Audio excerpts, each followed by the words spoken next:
फिर अरविंद केजरीवाल वैगनार से निकलेंगे। खुद रोके थे क्या मशीनों को? आप तो अरविंद केजरीवाल की तरह आरोप लगा रहे हैं। राष्ट्रपति भी नहीं, राष्ट्रपति मटेरियल इस समय नीतीश कुमार हैं।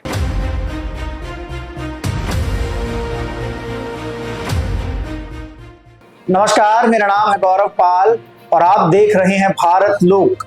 रेखा गुप्ता ने दिल्ली के नए मुख्यमंत्री के रूप में शपथ ले ली है। जी हाँ, रेखा गुप्ता ने भाजपा के नए मुख्यमंत्री के रूप में शपथ ली है दिल्ली के। उनके साथ 6 अन्य मंत्रियों को भी शपथ दिलाई गई है और दिल्ली मुख्यमंत्री की रेस में सबसे आगे चल रहे प्रवेश वर्मा जो है उनको उप मुख्यमंत्री पद से संतोष करना पड़ा है। क्या है पूरी खबर, क्या है अब तक का अपडेट, जानने के लिए बने रहिए हमारे साथ। जैसे कि आप सभी लोग जानते हैं, मेरे साथ मेरे दोस्त सैफ हैं। सैफ, क्या कहेंगे दिल्ली चुनाव को आप बहुत लंबे समय से देख रहे हैं, क्या लगता है रेखा गुप्ता का नाम अचानक आया या फिर ये नाम कहीं चल नहीं रहा था? चुनाव के समय तो कुछ चर्चा नहीं थी, चुनाव के समय की क्या चर्चा थी? क्या आपको लग रहा चुनाव के समय?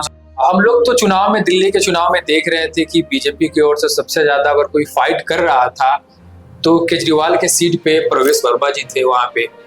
तो हमें लग रहा था कि बीजेपी की ओर से अगर देखा जाए तो प्रवेश वर्मा का नाम सबसे पहले आ रहा था। और उधर अगर बात करें कालकाजी वाली सीट की तो रमेश बिदूड़ी जी का भी नाम आ रहा, लेकिन रमेश बिदूड़ी चुनाव ही हार गए।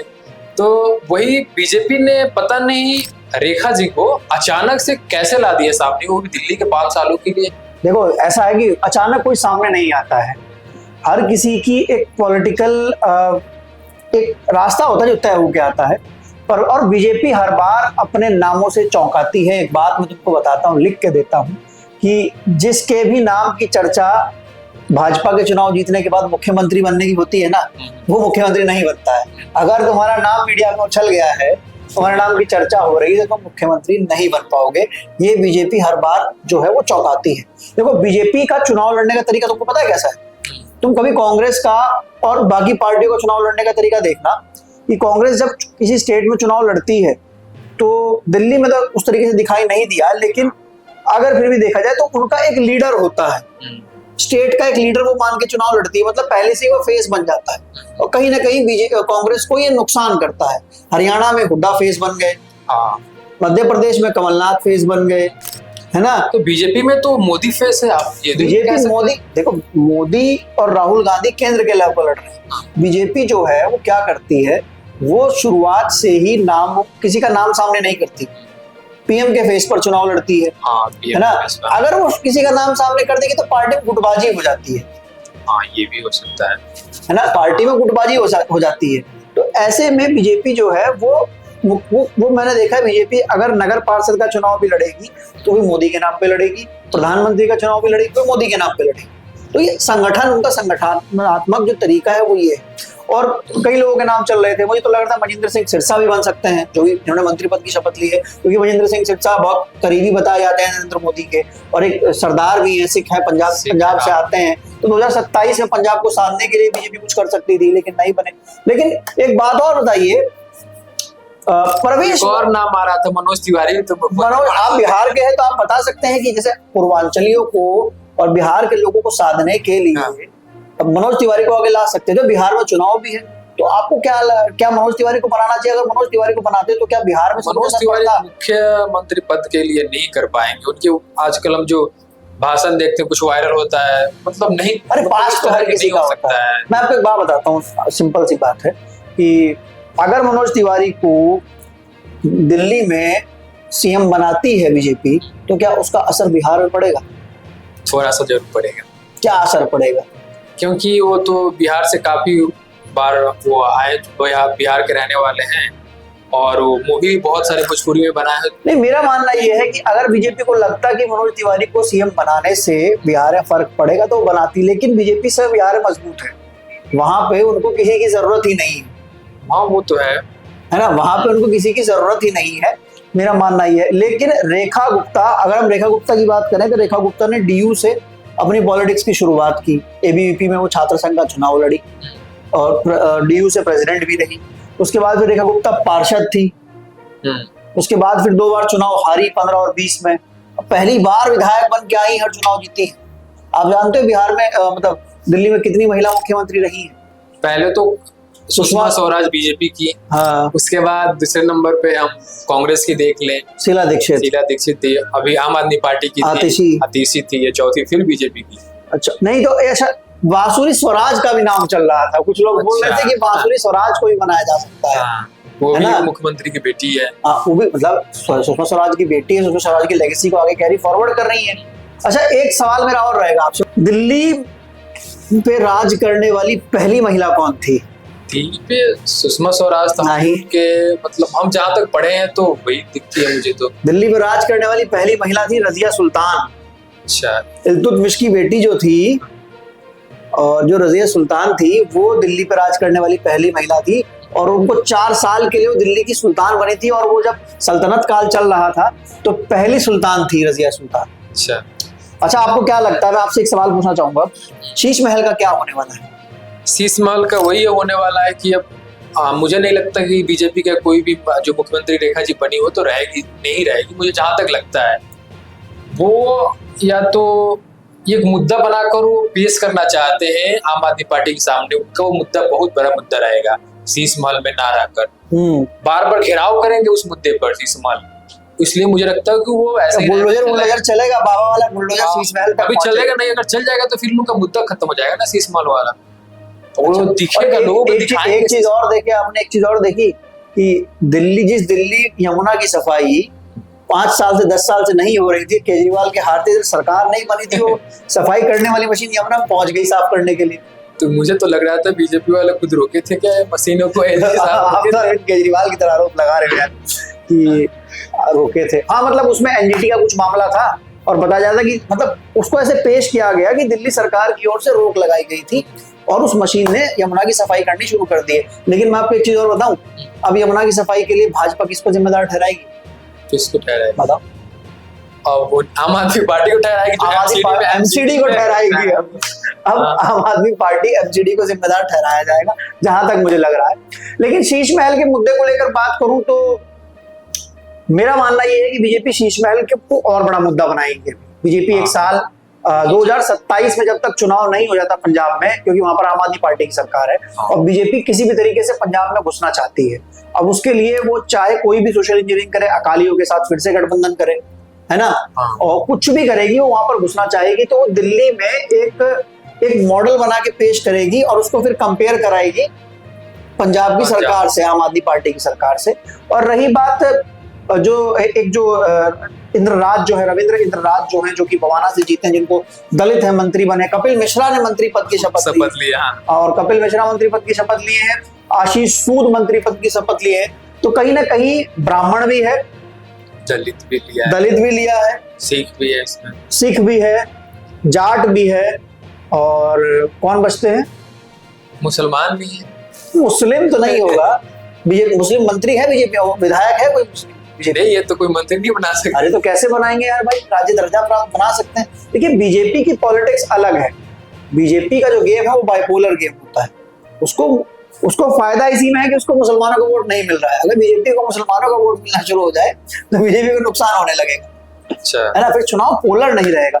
लेकिन मुझे लगता है कि रेखा गुप्ता को मुख्यमंत्री बनाकर एक तो पहली, मतलब इस समय जहां जहां बीजेपी की सरकारें हैं वहां पर पहली, मतलब एकमात्र महिला मुख्यमंत्री है ये इस समय।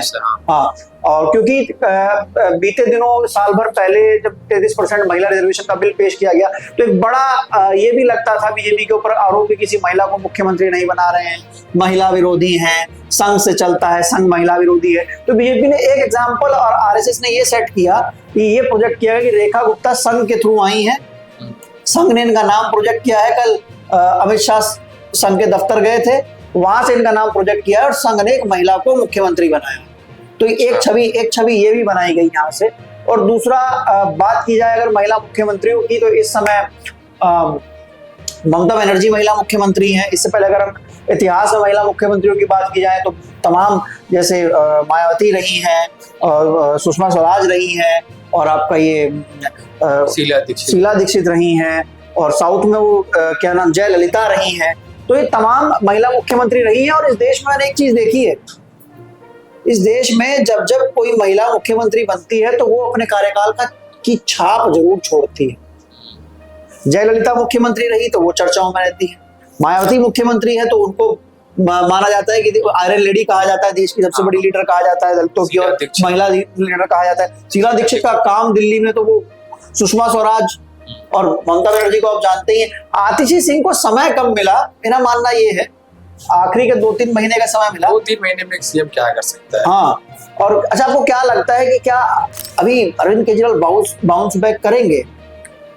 अभी तो पता नहीं, दिख ही नहीं रहे, जब से चुनाव आ रहे हैं घर से तो निकल ही नहीं रहे कहीं। देखिए अरविंद, हाँ उस तरीके से अरविंद केजरीवाल सामने नहीं बने। क्या प्लानिंग कर रहे हैं? प्लानिंग तो कुछ कर रहे होंगे, ऐसे तो नहीं है कि चुपचाप बैठे होंगे। अरविंद केजरीवाल की प्लानिंग है। अरविंद केजरीवाल प्लानिंग देखिए, अरविंद केजरीवाल जानते हैं कि कांग्रेस ने उनको यहाँ भले ही अपने अपना कहना का लोगों का तरीका है कि नुकसान दिया या नहीं दिया, लेकिन कांग्रेस अरविंद केजरीवाल को पंजाब बहुत तगड़ा नुकसान देने वाली। तो वही प्लानिंग करोगे, या तो सत्ता छीनेगी, या साथ में लेकर चलना पड़ेगा कांग्रेस को पंजाब, या तो सत्ता छीनेगी। नहीं, पंजाब में देखिए, पंजाब में बीजेपी का कोई मार्जिन ही नहीं है। पंजाब में जो दो मुख्य विपक्षी दल हैं वो कांग्रेस और आप हैं, तो लड़ाई उन्हीं के बीच में है। तो फिर अगर बीजेपी एंट्री करेगी तो फिर बीजेपी एंट्री करना मुश्किल, मतलब बीजेपी के लिए वहां एंट्री करना बहुत ज्यादा, एक तो जो किसान बिल और तमाम चीजें हैं उसको लेके बीजेपी पंजाब में हाँ पैर पसारने की कोशिश करेगी बीजेपी वहां पर।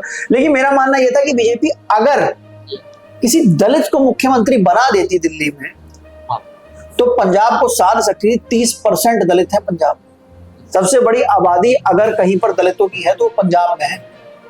अरविंद केजरीवाल ने भी पंजाब में जो सरकार बनाई थी उसके पीछे जट सिख और दलित फॉर्मूला था।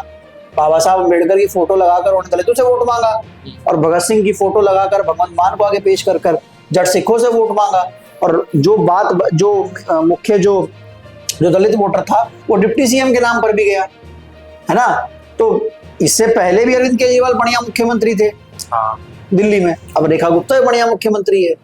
तो जाटों ने जो वोट दिया परवेश वर्मा के चक्कर में अरविंद केजरीवाल से इधर जाकर, तो कुछ जाटों तो नाराज है कि परवेश वर्मा नहीं बने। देखो नाराजगी चलती रहती, 5 साल है अब मैं सुबह बात कर रहा था तो चाय की टपरी पे लोग बोल रहे थे कि अरे 1 साल के लिए रेखा गुप्ता को बनाया है, आगे हटा देंगे परवेश वर्मा है। तो देखो पैटर्न देखो आप, जब छत्तीसगढ़ का मुख्यमंत्री बनाया गया तो विष्णु सहाय चौंका दिया, उड़ीसा का बनाया गया चौंका दिया, राजस्थान का बनाया गया भजन लाल शर्मा का जब नाम घोषित हो रहा था वसुंधरा राजे बगल में बैठी थी और ऐसे पर्ची देते हैं राजनाथ सिंह और वो नाम पढ़ के चौंक जाती है एकदम, कैमरे पे रिकॉर्ड हुआ है, मतलब वो चौंकाने वाला नाम था, है ना। उसके अलावा आप जहां भी देखेंगे जहां बीजेपी की सरकार, बीजेपी ने अपनी सरकार बनाई वहां चौंकाती है भाजपा। और भाजपा का मैं कहूंगा कि सबसे प्लस पॉइंट ये है कि बीजेपी अपने संगठन में चुनाव लड़ती है और मुख्यमंत्री पद की घोषणा नहीं करती है। जहां जहां बीजेपी ने मुख्य सीएम फेस बनाया है, किसी परिवार तो बनाती नहीं है, वहां नुकसान हो, गुटबाजी हो जाती है। और कांग्रेस के अंदर सबसे बड़ी दिक्कत ये है कि कांग्रेस संगठन जो है वो जमीन पर खत्म है, वो किसी एक लीडर को आगे करते हैं, वही पूरे संगठन को खींचता है। हर प्रदेश का अलग अलग उनका एक संगठन है। अब अगला चुनाव जो है बिहार में है, तो क्या लगता है कि इस बार मतलब बिहार में जो बीजेपी है नीतीश बाबू को मुख्यमंत्री बनाएगी इस बार, या फिर उनको राष्ट्रपति उपराष्ट्रपति के लिए भेजेगी? हाँ ये कर सकती है, बनाएगी, नहीं तो इनको दिल्ली भेजेगी राष्ट्रपति और उपराष्ट्रपति। नीतीश जी को अगर वहाँ के मुख्यमंत्री नहीं बनाए तो दिल्ली भेजना पड़ेगा, क्योंकि गवर्नर तो नीतीश कुमार नहीं बनेंगे। ऊपर मैं मानता हूँ कि उपराष्ट्रपति भी नहीं, राष्ट्रपति मटेरियल इस समय नीतीश कुमार हैं। तो वही करेगी, इनको दिल्ली भेज देगी या बीजेपी अपना मुख्यमंत्री बिहार में। भाई 27 तक बता रहे हैं कि कार्यकाल है द्रौपदी मुर्मू जी का। अच्छा हाँ, तो उनका वही अब दिख रहा है। तो फिर बिहार में मुख्यमंत्री किसको बनाएगी बीजेपी? अपना बनाएगी या चिराग पासवान? चिराग का तो बीजेपी बनाएगी, अपना ही बनाएगी। चिराग पासवान को नहीं बनाएगी? चिराग पासवान तो अभी नए नए आए हैं, वो तो मुझे नहीं लगता कि बनाएंगे। लेकिन अगर बीजेपी अपने फेस पे चुनाव लड़ जाएगी ना तो बीजेपी को दिक्कत हो जाएगी वहां। तो बिहार में अगर बीजेपी की तरफ से कोई बड़ा लीडर दिख नहीं रहा है। अरे यार है तो सम्राट चौधरी, कुछ वो नहीं है बिहार के लिए, मुझे तो नहीं लगता। तो अरे ये तो जरूरी है, लीडर चाहिए। बीजेपी कहीं पे किसी लीडर के नाम पे चुनाव लड़ती है, हर जगह चौंकाती है। हाँ तो वही, अब किसको चौंकाएगी बिहार में? तो ये थी चर्चा। हम लोग दिल्ली से बिहार की ओर पहुंच गए क्योंकि चुनाव जो है वो बिहार में है। लेकिन रेखा गुप्ता को लेकर आपने देखा कि रेखा गुप्ता जो है वो दिल्ली की मुख्यमंत्री बन गई है, 4थी महिला मुख्यमंत्री है दिल्ली की, और एक बड़ा उनका लंबा राजनीतिक कैरियर रहा है। शालीमार बाग से वो आती हैं पहली बार विधायक बनने के बाद मुख्यमंत्री बनी है, ये अपने आप बड़ी बात है। और इस समय भाजपा की एक लौती पूरे देश में मुख्यमंत्री है ना। तब उनके साथ 6 लोगों ने शपथ ली है और प्रवेश वर्मा को संतोष करना पड़ा उप मुख्यमंत्री पद से। अब देखना है कि आगे दिल्ली की सियासत में क्या होता है, क्योंकि दिल्ली की सियासत बहुत अटपटी रहती है। अब देखना है कि अरविंद केजरीवाल जितने उत्साही सरकार में थे उतने उत्साह में क्या वो विपक्ष में रहते हैं। क्या अरविंद केजरीवाल 2014 से पहले वाले जोन में वापस चले जाएंगे, धरना वाले में? जाना ही पड़ेगा, क्योंकि दूसरा मुद्दा दिख रहा है वैगनार, फिर अरविंद केजरीवाल वैगनार से निकलेंगे, मफलर बांध के वैगनार से। देखिए जी, ये हमको काम नहीं करने दे रहे हैं जी। अभी तो ये देखिए ना, जेल में फिर ना जाए कि आम आदमी पार्टी के नेता हो। मेरा मानना ये है कि अरविंद केजरीवाल को ना बीजेपी अभी जेल नहीं भेजेगी। भेज भी सकती है पंजाब चुनाव से पहले, पंजाब चुनाव के एंड पे भेजा जा सकता है। पहले बीजेपी एक मॉडल बना के काम करेगी, दिल्ली को पंजाब से बेहतर दिखाएगी और पंजाब के लोगों को ये बताएगी कि देखिए हमने आम आदमी पार्टी को हराया और हमने दिल्ली में बेहतर काम किया और पंजाब जो है वहां भी हरा कर हम काम करें। हाँ, मतलब एक कंपैरिजन क्रिएट करेगी। तो ये थी आज की चर्चा। रेखा गुप्ता दिल्ली की मुख्यमंत्री बन चुकी हैं और रेखा गुप्ता को लेकर आप लोग क्या कहना चाहते हैं? पहली बात तो उनको बधाई देना चाहते हैं, बहुत बहुत बधाई। और आप लोगों की क्या राय है रेखा गुप्ता के दिल्ली के मुख्यमंत्री बनने पर? साथ ही साथ जो तमाम मंत्री बने हैं उन पर आपकी क्या राय है? और जो भी आपकी राय आप लोग कमेंट सेक्शन में करा सकते। तब तक के लिए चलते हैं, फिर मिलेंगे दूसरे वीडियो में। धन्यवाद, नमस्कार। लेकिन ये देखना है कि शीश महल पर कार्रवाई कब होगी। पता लग रहा है कि रेखा गुप्ता पेन लेके बैठी, बोले बुलडोजर चला दो शीश महल। बुलडोजर तो नहीं चलेगा, अभी वो एक बड़ा मुद्दा है। नहीं, बुलडोजर तो नहीं चलेगा, लेकिन मुद्दा बनाया जाएगा। ओके, नमस्कार, धन्यवाद।